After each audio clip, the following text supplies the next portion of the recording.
Buckle up, because I don't even believe this story is true. Hello everybody. So today I'm going to be telling you how I ended up with a dress that was owned by Jackie Kennedy's sister, the fashion icon and all-around legend Princess Lee Radziwill. It's turned out to be quite an important dress that she wore to meet the Queen, General Charles de Gaulle and Grace Kelly in Monaco. So sit in your comfy grandad chair, grab yourself a cup of hot something and enjoy this little story time. So if you've been following me on Instagram, you may be aware of a project that I've been taking on for the last year. And it all started with the first lockdown here in England. Industries were shut down and I was looking for something to keep me occupied. And then one day I came across a listing for a vintage beaded Givenchy bodice, which was in pretty terrible condition. And if you know me, you know how much I love Givenchy. Just take a look at any of my other videos on this channel, it's pretty much all I talk about apparently. And seeing a piece of his work in such bad condition, particularly from this era, from the 1960s, made me sad because they're becoming rarer as time goes on.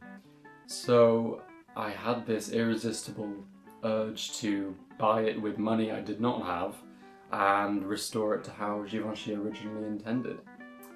And in the listing there also came a little mention of the fact that it was apparently connected to First Lady Jacqueline Kennedy, who was also a client of Givenchy, which I thought was a nice story, but I don't really buy into those kind of things unless there's any sort of evidence for it. My main priority was restoring Givenchy's work. So I bought it and it arrived on my doorstep, crumpled up in a plastic bag wrapped with heavy duty tape. And I opened it and it was in bad condition. The bodice was completely crumpled, there was staining, the fabric was tired and fading, and most importantly, the skirt had been cut off. At some point in time there was about 4 inches of the skirt left and the rest had just been hacked off. And once I got it, I realised how much work it was going to take to try and restore it. And I knew that I couldn't do that on my own, I couldn't fund that on my own. And that is where the wonderful Cherie from Shrimpton Couture came in, and she offered to sponsor the project for me. And honestly, was a lifesaver in this instance because I could not have done it without her help. She's really big on supporting young artists. She's the leading seller of vintage couture and fashion. I bought one of my pieces from her in my collection a couple of years ago, so please go send her some love and a big thank you from me. So with that, the restoration could begin, and the biggest part of it was going to be recreating the skirt that had been lost. So to do that, I determined that the original fabric was something called silk zibeline. And it's a fabric that Givenchy used quite a lot in the 1960s, including for a couple of dresses worn by Jackie Kennedy. But it was a really difficult colour to match because it's the kind of fabric that, even though all the threads are dyed the same colour, they're the same shade, it changes colour in different lights. So in one light it looks pink, in another it looks beige, in another it looks peachy, in another it looks kind of grey. So I couldn't find any existing silk zibeline in the same colour. So I decided to buy a roll of plain white silk zibeline, and I was going to dye it myself to match the colour. And this is where another huge support during this project came in, and that is Sarah from Atelier 9. She is a textile conservator, and again she worked on one of my pieces. So I completely trusted her with this project, and she offered to help. So I went to her studio and together we dyed the fabric to an exact colour match, which was such an enlightening process for me. Sarah is honestly so good at what she does and taught me so much about dyeing, and we used conservation grade dyes. And considering how difficult the colour was to match, I'm really pleased with the result that we got. It looks identical in most lights and just looks so fresh, and sort of how the fabric would have looked when it came off the roll originally in Givenchy's workshops. So using the remnants of the original skirt, I drafted a pattern for a new skirt, and I have studied many Givenchy pieces over the past few years and have several in my own collection, so I had them as reference as to how these pieces were constructed and made. So that was a huge help. I knew what I was aiming for. I drafted the new skirt pattern and I cut it and sewed it together and finished it to the couture standard that would be befitting of a Givenchy from this time period. And that involved flatlining the skirt with silk organza, overcasting seam allowances by hand, binding certain seam allowances with the same bias strips of silk organza, even putting a little weight on the end of the zipper to make sure that it hung correctly. So it was a very time consuming process, and all in all the restoration has taken about 7 months to complete. I've got lots of photos and videos of the process on my Instagram. They're saved on my stories if anyone wants to have a look more of the process of that restoration. So all of it did take a very long time, but one of my main objectives for this project was that everything that I do to this dress can be undone if it needs to. So if for whatever reason in the future someone wants to undo all the restoration work that I completed and have the dress look exactly as it did when it arrived on my doorstep, they can do that. And I think that's a really important part of it for me as well, is that nothing I've done will be permanent on this dress.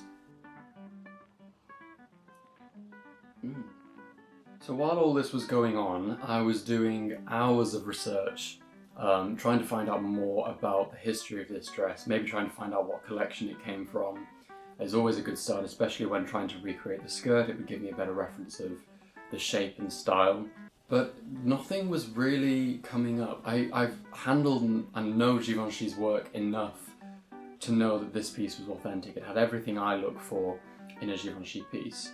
But the design itself was a bit of a mystery. I contacted some colleagues at the Givenchy archives, and they had a look through the collection photographs and also came out empty-handed. They didn't have a specific collection to pinpoint it to, and the conclusion they came to was that this was an exclusive design made for one client. Because it didn't come from a collection, Givenchy designed it specifically for one person, and he only really did that for very important clients. So knowing that, it piqued my interest in the Jackie Kennedy connection, because she was a very important client of Givenchy's. I spent hours and hours going through photos and archives, looking for any information on Jackie Kennedy during this time to find out if maybe the connection was true. And my research also extended to her sister, Princess Lee Radziwill, who was also a client of Givenchy. And I personally I've always sort of preferred Lee's style. Just like Jackie, she was a lover of Parisian couture, but because Jackie was the first lady, she had to be more conservative and follow dress codes, but Lee could sort of just be a little bit edgier and wear whatever she wanted. So I also started looking into Lee's wardrobe and her connection to Givenchy. But again, in terms of this dress, I came out empty-handed. So 7 months down the line, I was coming to the end of the restoration project, and the skirt was nearly finished, the whole dress was nearly complete.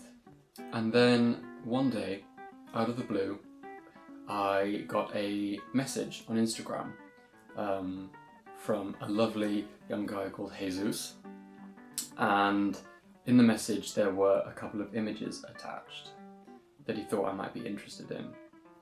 And I opened the images and my heart started beating a million miles an hour because he had sent me photographs of Lee Radziwill, Jackie's sister, wearing the dress. And as soon as I saw these pictures, I had to stop everything I was doing. I put everything down. I was watching something on TV, I turned it off and just had to look at these pictures, because seeing them meant that it was true. The connection, the Kennedy connection, was true. I immediately jumped on my computer and looked at these photos and found out that they were taken on the 11th of August 1961. So this gave me a concrete date and year for when this dress was made. And not only that, but the great thing about these photos is that they were taken with obviously a vintage 1960s flash camera, so they were quite overexposed. But that meant that every little detail of the crochet embroidery was really, really clear and contrasted. So I was able to match every single one with those on my dress, and all of them were absolutely identical. If two were clustered closer together than the others, it was the same on the photographs. If one was on a slight angle, it was the same on the dress. And it was so exciting for me to finally know the story behind this dress and know that the connection was true. Suddenly all the research just started falling into place, and I found more photographs and videos of her wearing the dress, including an original Givenchy collection photograph that inspired this dress, which previously just went unnoticed. So here is what I know so far. In February 1961, Princess Lee Radziwill attended Givenchy's Spring-Summer 1961 couture collection to see if anything took her fancy.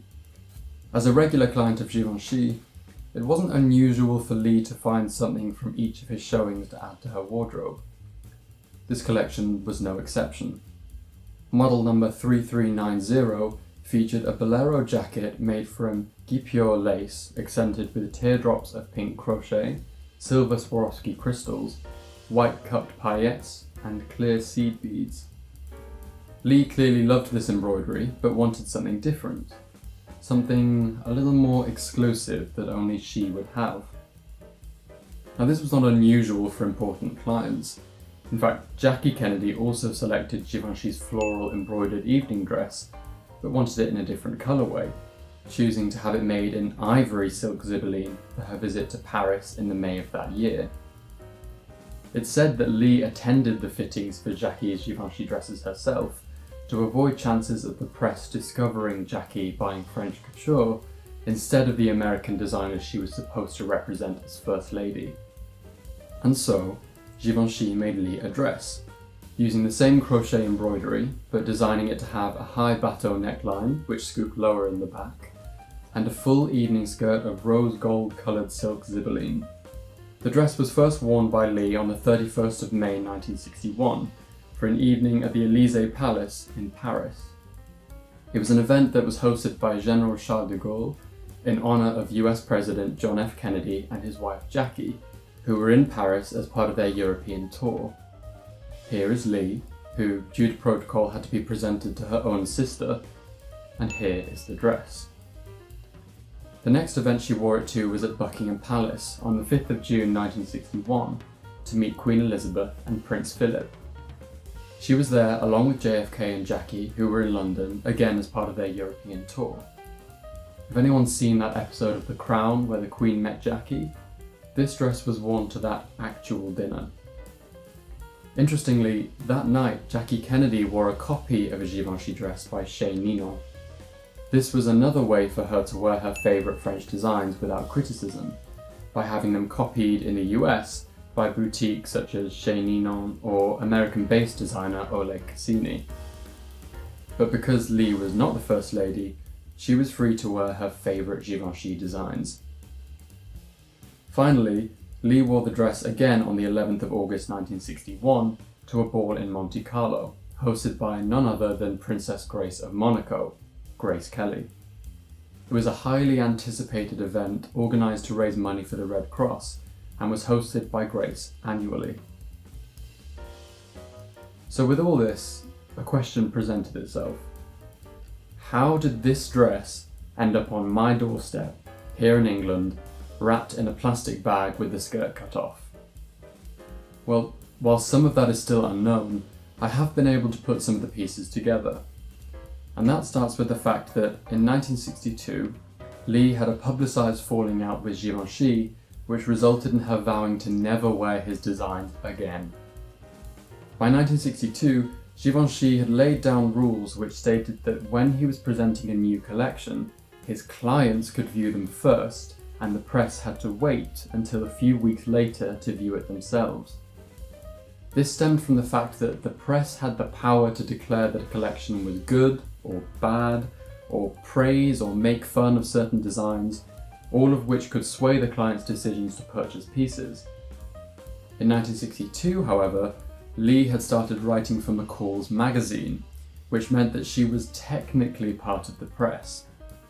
Because of this, she was told that despite normally seeing the collections with other clients, she would have to wait to view it along with the other members of the press. Lee apparently was furious and vowed to, quote, never darken the door of Givenchy again. Instead, she began going to Yves Saint Laurent for her clothes, who she described as tremendously talented. I am already wearing his clothes, she continued, and I plan to go right on wearing them. Because of this, it's very likely that at some point Lee gave this dress away, seeing as she wasn't going to wear it again. It was apparently not uncommon for Lee to give away her clothes, and to whom it was given is still unknown, and why the new owner decided to cut the skirt off is still a mystery. But as she lived in London for so many years, it's no wonder that it stayed in the country all this time, until finally ending up in my hands. So here is the fully restored dress, seen complete for the first time since 1961. It's a dress that started out just to keep me occupied, but has since turned into something much more significant. I thought the connection to Jackie Kennedy was just a rumour, but it turned out to be true. The dress is now looking how Givenchy intended and how Lee wore it. It's not only been an important personal project, but it's also a dress representative of Givenchy as a designer and, to a certain extent, of US history. And with this has come the huge responsibility of what am I going to do with it now? And I know that's a question on a lot of people's minds, and I haven't fully decided yet. One day, maybe it will become part of a museum collection. I'm fully aware of the fact that this is now quite a significant piece in terms of historic value, but for the time being I'm keeping it in archival conditions, as I do all my pieces, ready to preserve it for future generations. Rest assured it is being very well taken care of. And with this, I'm also delighted to say that this story has been featured in an article for Town & Country magazine, written by the wonderful David Nash. So if you want to read more about this story, then I will leave a link to that in the description. I know that was a bit longer than normal, but I hope you enjoy that little story time. I'm still so thrilled that the history of this dress has now come to light and that I can share that story with you. If you enjoyed the video, please feel free to give it a like and subscribe and leave a comment.